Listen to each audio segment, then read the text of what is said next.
The next day, I get up and begin to prepare for the Fazbear's Fright mission. I get a hold of some extra and stronger ammo for my firearm, since Ignited Springtrap is said to be super aggressive and vicious. I also do some stretches and exercises to prepare my body for the intense and physically demanding ordeal that I'm about to experience. I make sure to bring extra ammo and extra healing items too. I eat some spicy hot chicken wings with rice to be fully energized for the bonus level.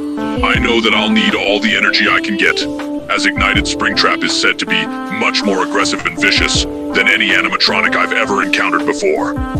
After finishing dinner, I put my military uniform on and my tactical gloves, and I grab my handgun before heading to my military jeep to go to Fazbear's Fright.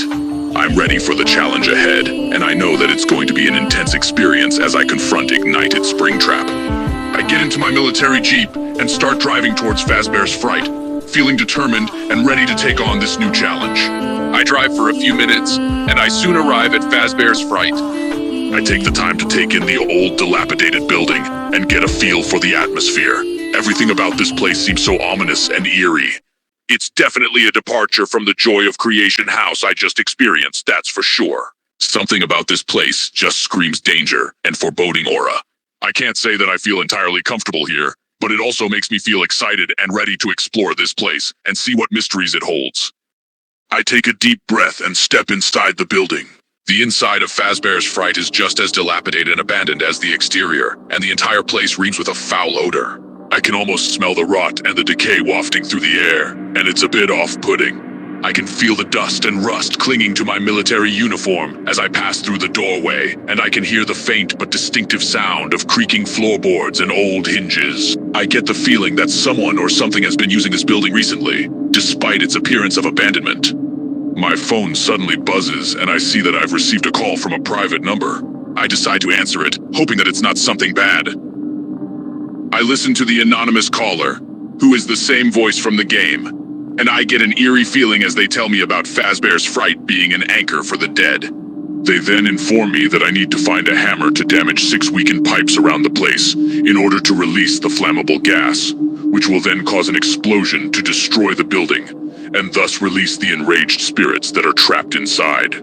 I feel a chill run down my spine as I listen to these strange instructions, but I don't dare question them. The caller sounds like they know what they're talking about, and I'm not one to argue with someone who seems to have a plan. So instead, I simply nod and set off in search of the hammer that I need in order to set this plan into motion. I walk around the halls of Fazbear's Fright, carefully checking all of the different corridors and rooms to find the hammer that the caller described. I'm trying to keep my head on a swivel and keep an eye out for any unsuspecting spirits or animatronics that might be lurking around.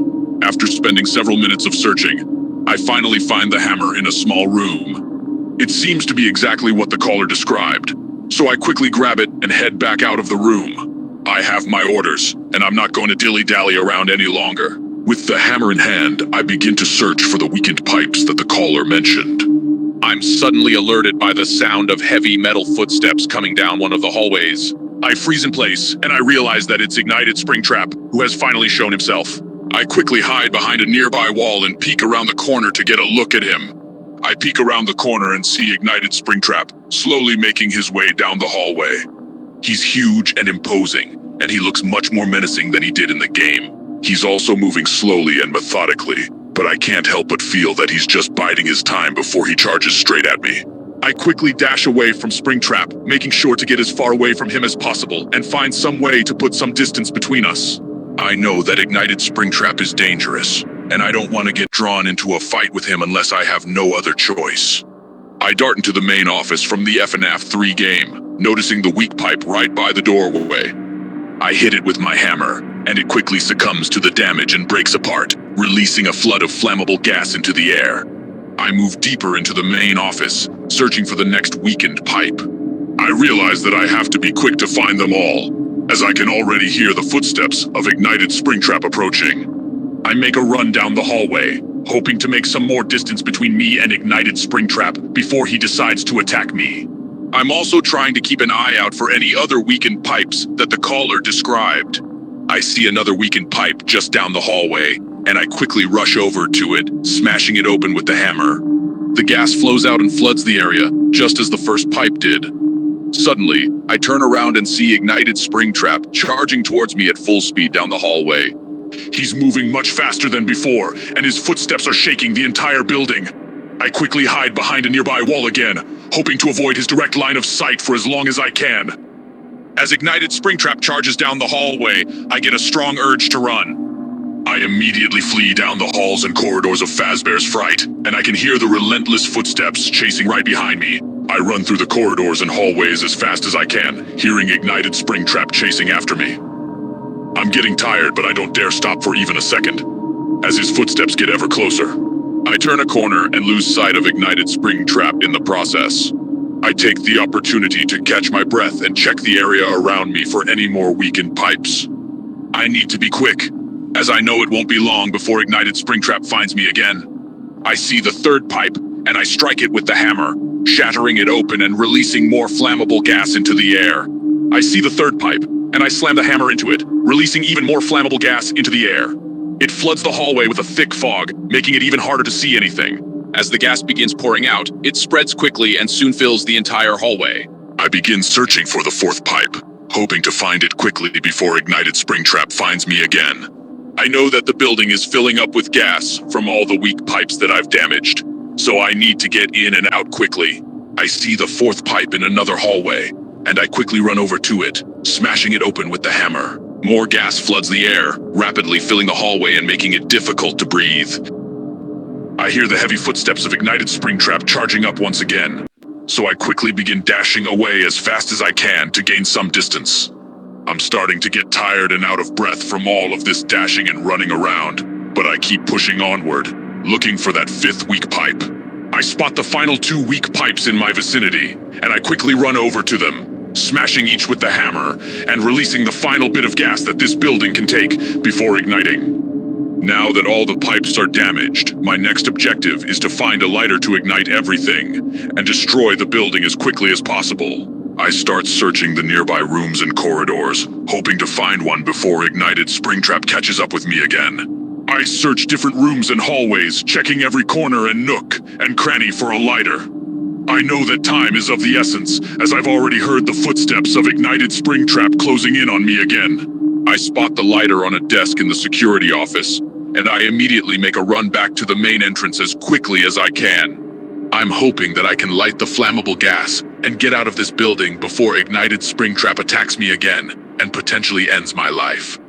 I reach the main entrance and start the lighter right away, hoping to light the gas and start the fire before Springtrap catches up with me. I aim the lighter at the weakened pipes and the gas that's filling up the entire hallway, and I'm just about ready to create an inferno. As the gas ignites, it erupts into a massive fire, quickly engulfing the entire interior of Fazbear's Fright. The flames spread across the building, slowly consuming everything in its path. I stand back and watch as the fire destroys the building, and I begin to smile, knowing that I've done my part to finally put an end to this cursed place. I burst out through the main entrance, just in time as the fire rapidly spreads, and the building begins to collapse all around me. The flames are now all around me everywhere, and I start to run away from the falling debris and the burning wreckage. I make it out of the burning building just as it collapses, and I slowly turn around to look back at yet another nightmare that has been finally put to rest. As I look back at the burning wreckage, I feel a huge sense of joy and relief wash over me. I finally did it.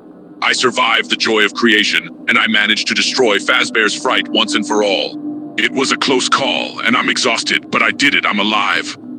I feel an overwhelming sense of pride and accomplishment wash over me, and I can't help but smile as I look back at the burning rubble behind me. I survived the joy of creation, and I destroyed the curse that was Fazbear's Fright. It was a difficult journey, but it was worth it. I finally make it back to my military jeep and climb inside, ready to head home. I've accomplished my mission, and the nightmare is finally over. I start the engine and begin driving away from Fazbear's Fright, back towards the safety and comfort of my home. I arrive at my house and park the jeep in the garage, relieved to be back home. I step out of the vehicle and head inside, ready to finally relax and decompress from the insane adventure that I just survived. As I walk inside my house, I begin to feel the adrenaline slowly starting to fade away. I'm exhausted, but also incredibly relieved to be back in the comfort of my own home. I head into the living room and flop down on the couch, taking a deep breath as I look around at the familiar surroundings. I eat a salad with chicken wings while watching some television, giving myself a chance to unwind and debrief after all that I've experienced today. Once I've eaten, I head upstairs to plug my Bodycam into my computer and begin transferring the footage of my experiences at the Joy of Creation house and the second recorded footage at Fazbear's Fright. Both experiences were equally terrifying, in different ways, and I'm eager to take a look at the footage and make sense of everything that happened. After rewatching the footage and piecing together the events of today, I decide to take a nice long shower and get ready to go to sleep. I'm exhausted, but I'm also grateful to be safe and sound at home again. As I drift off into a deep and restful sleep, I begin to recall the many harrowing experiences from today. I survived the Joy of Creation, and I destroyed Fazbear's Fright. I'm now safe and sound in my own bed, with the comfort of knowing that these horrific nightmares have finally come to an end.